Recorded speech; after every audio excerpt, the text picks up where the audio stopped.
الحمد للہ رب العالمین والصلاة والسلام علی سید المرسلین اما بعد فاعوذ باللہ من الشیطان الرجیم بسم اللہ الرحمن الرحیم۔ الحمدللہ آج 15واں روزہ اختتام کی جانب ہے۔ درس اصلاح معاشرہ کا یہ سلسلہ جاری ہے اور اس کا آج یہ 15واں سلسلہ ہے۔ کل ہم نے سنا تھا جہیز کی رسم سے متعلق کہ اس میں کیا خرابیاں ہیں۔ آج کا موضوع ہے شادی کے موقع پر کھانا کھلانا۔ یہ دو طرح کا ہوتا ہے، ایک تو لڑکی والے کھانا کھلاتے ہیں جو بارات کے موقع پر، کہ جب دولہے والے بارات لے کر آتے ہیں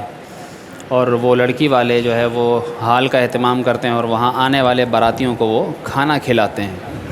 اول تو یاد رکھیے کہ ویسے جو لڑکی کی طرف سے یعنی براتیوں کے لیے جو کھانا کھلایا جاتا ہے شرعاً تو جو ہے وہ اس میں کوئی قباحت نہیں ہے، منع نہیں ہے، بہت اچھی بات ہے، کھانا کھلانا چاہیے۔ لیکن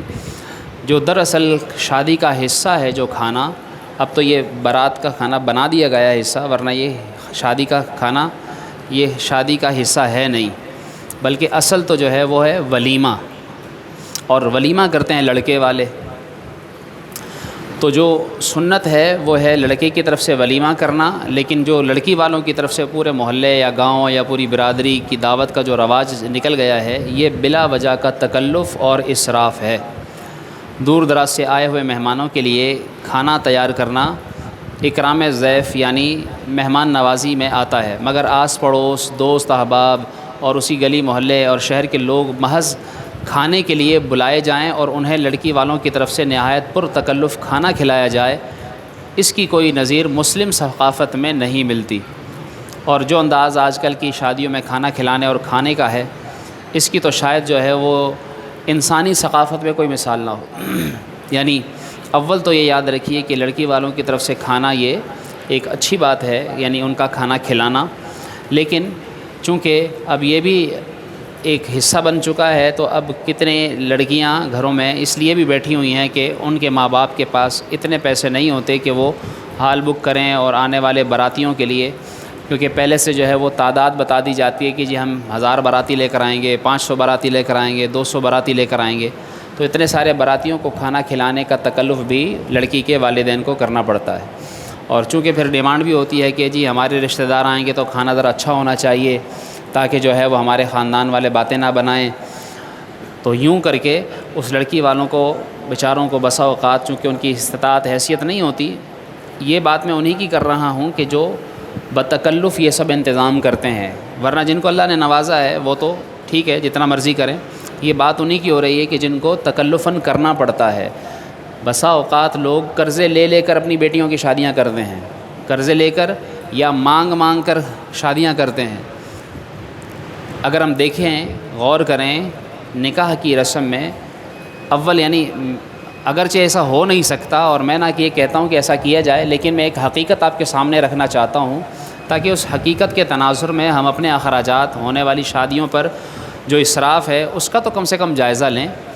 نکاح میں یعنی کسی بھی قسم کا دیکھا جائے تو حقیقت جو آپ کے سامنے رکھ رہا ہوں، میں بار بار کہہ رہا ہوں کہ بے شک ایسا کرنا ممکن نہیں ہے، واقعی بڑا مشکل ہے، اور نہ ایسا کیا جائے اچھی بات یہ بھی نہیں ہے کہ ایسا کیا جائے، لیکن حقیقت یہی ہے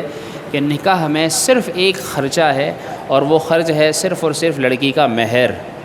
کہ وہ عورت جب طلب کرے وہ اس کو دینا ہو، ورنہ اگر لڑکی وہ بھی معاف کر دے، وہ بھی اگر معاف کر دے تو شادی فری میں ہو سکتی ہے، کوئی اس کے اندر ڈیمانڈ نہیں ہے۔ ولیمہ لڑکے والوں کی طرف سے سنت ہے، جہیز دینا سنت ہے، نکاح تو جو ہے وہ ایجاب و قبول کا نام ہے، گواہ موجود ہوں، دلہا دلہن کے نکاح پڑھا دیا جائے تو ان کا نکاح ہو جائے گا۔ اب تو اس کو جو ہے وہ لاکھوں کے خرچے والی ایک رسم بنا دیا گیا ہے، ورنہ اس میں جو ہے وہ کسی بھی قسم کا دیکھا جائے تو خرچ نہیں ہو سکتا، یعنی نہ کیا جائے تو ہو سکتا ہے نکاح ہو سکتا ہے، لیکن چلیں معاشرے کے رسم و رواج ہیں تو اس میں کم سے کم اتنا تو نہ پیسہ بہایا جائے، جس کو ہم کہتے ہیں پانی کی طرح بہانا، کہ جس میں جو ہے وہ اسراف میں آ جائے اور لوگ تکلف میں پڑ جائیں، جس پہ لڑکی والے بھی تکلف میں پڑتے ہیں کہ انہیں لاکھوں کا ہال بک کرانا ہے، لاکھوں کا کھانا کرنا ہے، اور پھر جو ہے وہ بیٹی کو رخصتی دینی ہے۔ اسی طرح پھر جو کھانا کھلانے کا رواج ہوتا ہے، یعنی اس میں یعنی ایک تو برائی یہ کہ اس کو فرض اور لازم سمجھ لیا گیا ہے، اور اس کو تھوپ دیا گیا ہے گویا لڑکی والوں کے اوپر کہ جی ہم اتنے باراتی لائیں گے، ان کو کھانا کھلانا ہوگا۔ اور اگر ظاہر سی بات ہے کہ جو میزبان ہوتا ہے تو وہ اپنی عزت رکھنے کے لیے کھانا زیادہ ہی بنواتا ہے، اس کو پتہ ہے کہ 200 بندے آئیں گے تو وہ 250 افراد کا انتظام کرے گا، 500 افراد آئیں گے تو وہ 600 افراد کا انتظام کرے گا کہ کم نہ پڑے، کیونکہ کیا گھروں میں کبھی کھانا کم نہیں ہو جاتا، کبھی ختم نہیں ہو جاتا، لیکن وہاں بات آ جاتی ہے عزت کی، ناک کی، کہ اگر ختم ہو گیا تو سارے خاندان والے تھو تھو کریں گے، ساروں میں بے عزتی ہوگی کہ ان کے پاس اتنا بھی کھانا نہیں تھا کہ یہ براتیوں کو پیٹ بھر کر کھانا ہی کھلا دیتے۔ حالانکہ اس میں اگر دیکھا جائے تو جہاں ہونا یہ چاہیے کہ 500 بندوں کا انتظام کہا جاتا ہے کہ کرنا ہے اور وہ 600 کا انتظام کرتا ہے، لیکن اگر وہی کھانا طریقے سے کھلا دیا جائے تو وہ جو 500 کا کھانا ہے نا، کھانا ہوتا ہے وہ 600 کے 600 700 افراد بھی کھا سکتے ہیں آرام سے۔ لیکن جو کھلانے کا رواج ہے، طریقہ ہے کہ کھانے کا اعلان ہوتے ہی لوگ جس تیزی کے ساتھ کھانے کی ڈشوں کی طرف بھاگتے ہیں، شاید مویشیوں میں بھی ایسی بے صبری نہیں ہوتی ہوگی۔ یوں لگتا ہے جیسے برسوں کے بھوکے ہیں، یا اس قسم کا کھانا انہوں نے کبھی زندگی میں کھایا ہی نہیں۔ کھانے کی جو مقدار پھر پلیٹ میں نکالتے ہیں، بھر بھر کے چاول بھی نکال لیں گے،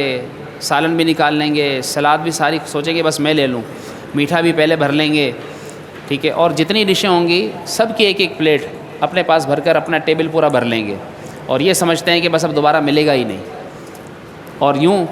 جو مقدار کھانے کی وہ ایک بندہ نکالتا ہے، حالانکہ وہ ایک نہیں، وہ 4-5 بندوں کا کھانا ہوتا ہے، اور وہی شخص دیکھا جاتا ہے جتنا اس نے نکالا ہوتا ہے، بعد میں وہی آدھے سے بھی زیادہ چھوڑ کر چلا جاتا ہے۔ تو کتنا اسراف ہوتا ہے کھانے کا۔ گوشت اور اسی طرح کی مرغن غذاؤں پر حملہ گویا شیر کی جنگلی جانوروں پر حملے سے بھی وحشت ناک ہوتا ہے، یعنی یہ تو کسی کو یاد ہی نہیں رہتا کہ اسے کھانے سے قبل ہاتھ بھی دھونے ہیں، بھول جاتے ہیں ہاتھ دھونا۔ بسم اللہ پڑھ کر بھی کھانا کھانا ہے، نہیں، آہستہ آہستہ اور چبا چبا کر کھانا ہے، نہیں، کھڑے ہو کر نہیں کھانا۔ لیکن لوگ جو ہے وہ چلتے پھرتے کھانا کھا رہے ہوتے ہیں۔ ایک تو ہے زمین پر بیٹھ کر، چلو وہ ختم ہوا،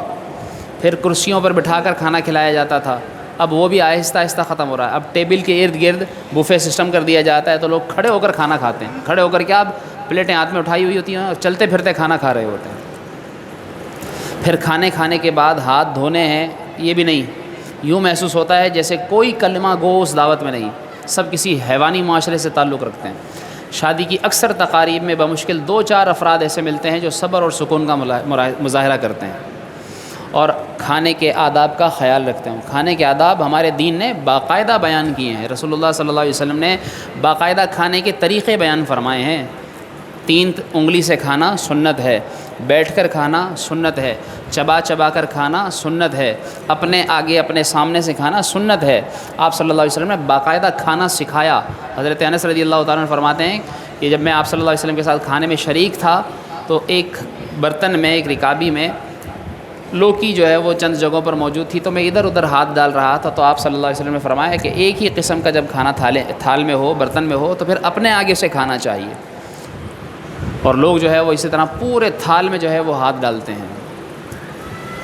یہ کسی مسلمان کا طریقہ طعام نہیں۔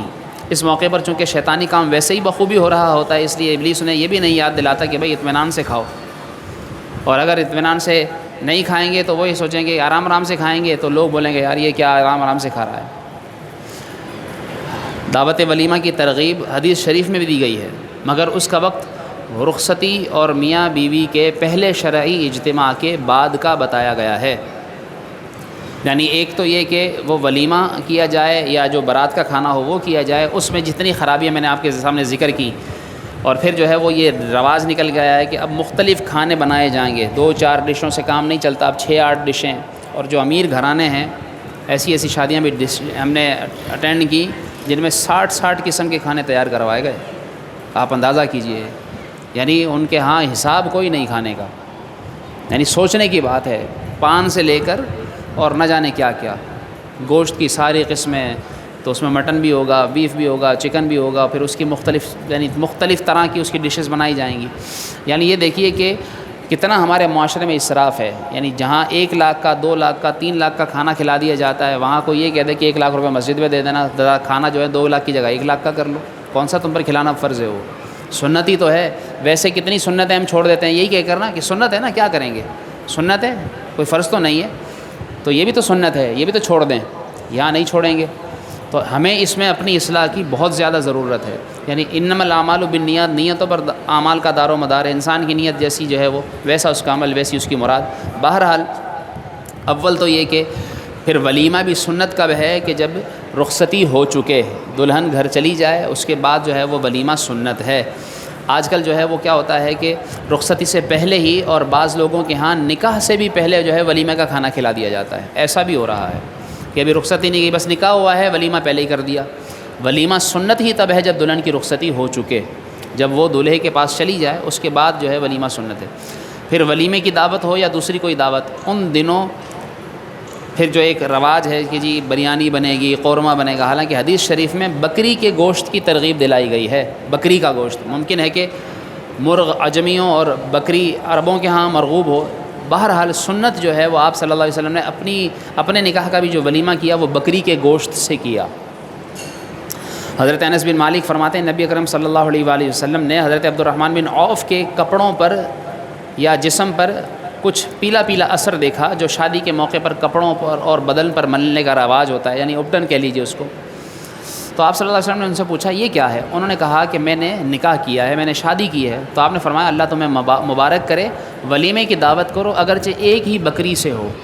ایک اور حدیث میں ہے رسول اللہ صلی اللہ علیہ وسلم نے حضرت زینب بنت جہش سے جب نکاح فرمایا تو اس موقع پر آپ نے دعوت ولیمہ میں ایک بکری کا گوشت کھلایا۔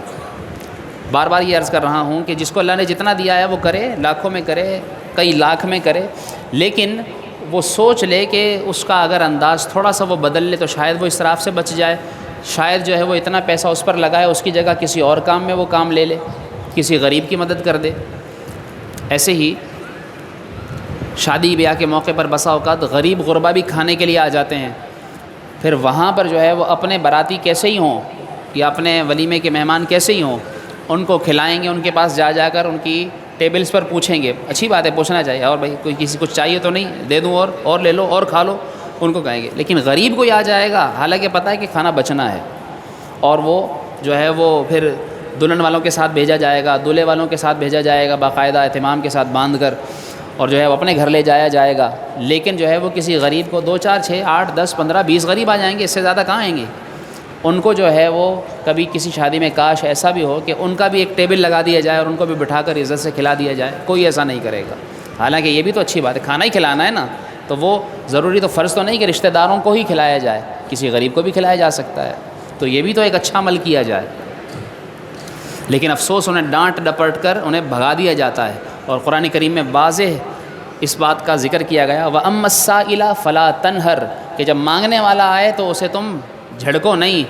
اسے ڈانٹ ڈپٹ کر بھگاؤ نہیں، بلکہ ان کے ساتھ مروت سے پیش آؤ۔ ایسے ہی خوشی کے خاص طور پر ایسے موقع پر انہیں کھانا بھی کھلا دینا چاہیے، تاکہ اس طرح ہی کچھ صدقہ و خیرات ہو جائے۔ ابو ہریرہ رضی اللہ تعالیٰ فرماتے ہیں اس ولیمے کا کھانا برا کھانا ہے جس میں صرف امیروں کو بلایا جائے اور حاجت مندوں اور غریبوں کو چھوڑ دیا جائے۔ ہے کوئی آج ہمارے یعنی ذہن میں ایسی مثال اب تک کہ وہاں پر باقاعدہ غریبوں کو بھی کہا گیا ہوگا بھائی 2 ٹیبل ان کے لگیں گے، ان کو غریبوں کو کھلایا جائے گا؟ کوئی نہیں۔ اور فرمایا کہ وہ ولیمے کا کھانا برا ہے جس میں صرف امیروں کو بلایا جائے۔ امیروں سے مراد وہی جو کھاتے پیتے، حالانکہ وہ ولیمے میں نہیں بھی کھائیں گے تو وہ گھر جا کر بھی کھا سکتے ہیں۔ جن کے پاس کھانے کو نہیں ہے ان سے آپ ذرا پوچھیے۔ لوگ کہتے ہیں کہ جو ہے وہ ہمیں سفید پوش نظر نہیں آتے۔ اس دور میں ابھی حالیہ دنوں میں ان حالات میں آپ اگر ہم اور آپ دیکھیں کتنے سفید پوش ہیں، ذرا پرچون کی دکان پر جا کر پوچھیں کہ 50 روپے کا تیل کون لے کر جاتا ہے، وہ پتہ چلے گا کہ وہ سفید پوش ہے۔ جو ہے وہ 1 کلو آٹا لے کر جاتا ہے، جا کر دیکھیں وہ کیسا سفید پوش ہے، کس طرح وہ گزارا کر رہا ہے۔ تو ایسے لوگ آپ کو بڑے نظر آئیں گے۔ شادی بیاہ کے موقع پر قرآن و سنت کی تعلیمات کو نظر انداز کرنے اور احکام شریعت کی خلاف ورزی کرنے کے باعث نحوست اور بے برکتی پیدا ہوتی ہے۔ اکثر شادیاں جن پر لاکھوں خرچ ہوتے ہیں، صرف چند ہفتوں، چند ماہ یا سال 2 سال کے بعد آخر کار وہاں طلاق، لڑائی جھگڑے اور